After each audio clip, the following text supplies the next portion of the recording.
தர்மத்தின் வாழ்வுதனை சூதுகவும் மீண்டும் தர்மம் வெல்லும். கூடிய விரைவில் ரெட்டலை எங்க பக்கம் வரப்போகுது. ஐயா திரும்ப ஆட்சி அமைக்க போறாங்க.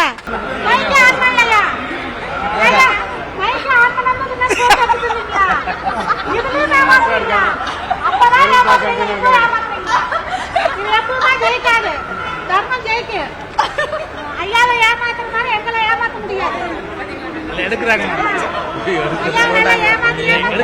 அதான் தர்மம் ஜெயிக்குது, தர்மம் ஜெயிக்கும்.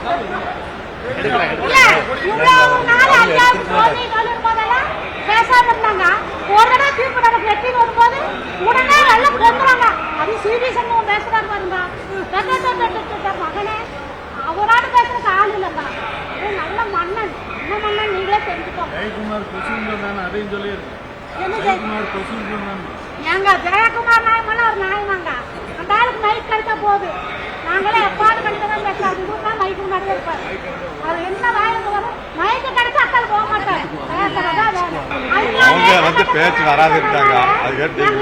நாங்க கட்டி சேலை கட்டுறதில்லை. ஐயா எப்ப கட்டி வேட்டி கட்டாரோ அப்பதான் அத்தனை மகளிர் கட்டி சேலை கட்டுவோம். இது கட்டியம்மா கூடிய விரைவில் ஐயா கட்டி வேட்டி கட்டுவாரு.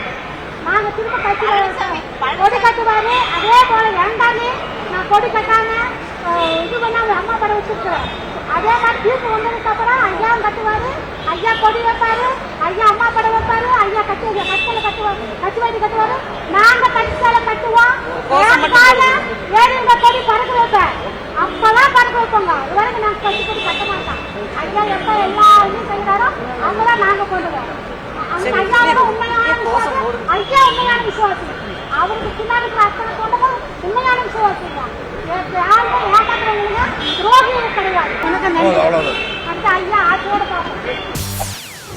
செய்திகளை உடனுக்குடன் தெரிந்து கொள்ள உடனே சப்ஸ்கிரைப் பண்ணுங்க.